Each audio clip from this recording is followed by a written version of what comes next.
Here's another special kind of limit that frequently arises in our work, and so I'm going to take a look at that. Again, the first thing you try is direct substitution. Well, if x goes to 0, this is 1 over x plus 4, so as x goes to 0, this is 1/4. Minus 1/4, that's 0 in the numerator. And this is 0 direct, yes, so this is 0, divide by 0. And so we need to do some algebra, simplify, try again. Now, when you have a complex fraction, very often the thing to do, in this particular case, we have fractions to subtract. You subtract these fractions. Simplify this fraction, simplify the complex fraction that you created, and then substitute again. Now, let's recall from your glory days in basic algebra that if I have 1 over a minus 1 over b, when you subtract, you must form the common denominator. Yeah? And when you subtract this way, remember this is the cross multiplier rule. This becomes b minus a. So this is sort of the shorthand version of how this algebra works out. So let's see if we can play this. Remember, this is now equal to this limit. The denominator is simply x. The numerator, we're going to combine these into a single expression. It's x plus 4. Don't multiply it out. Just leave it this way. So here's a, here's b. So our common denominator is ab, just like we had here. But when you do that, then this fraction expression becomes you cross multiply here to get b, cross multiply here to get negative a. Remember, something else is going to happen here. 4 times 1 is 4, minus, this is x plus 4. Now, here's another chance to make a mistake. Anytime you have these binomials, it's a good idea to put them in parentheses, and here's why.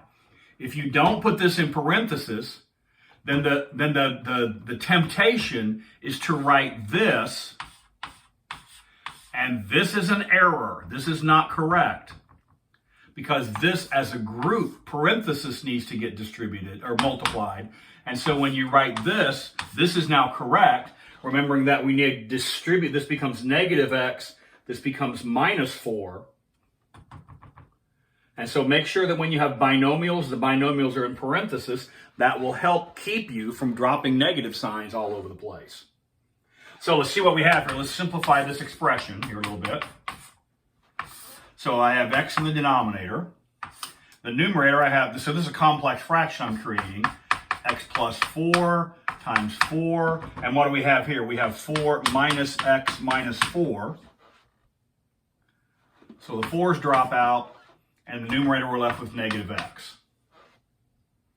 Now, we do have a complex fraction. This is a fraction divide by a fraction. Now you're saying, oh, but Regis, this is a fraction divide by a fraction. If it's not a fraction, turn it into one.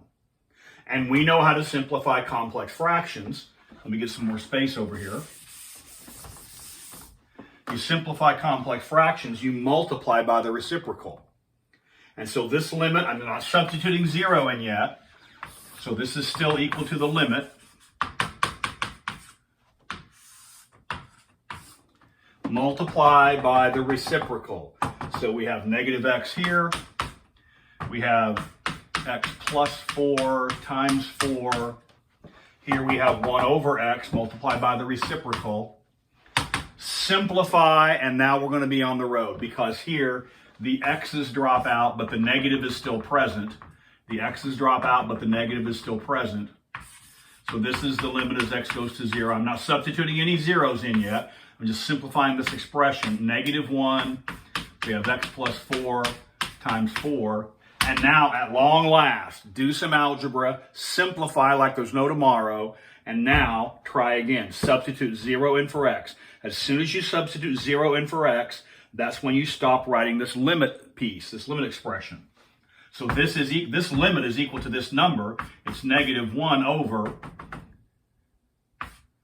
0 plus 4 times 4. That's negative 1/16.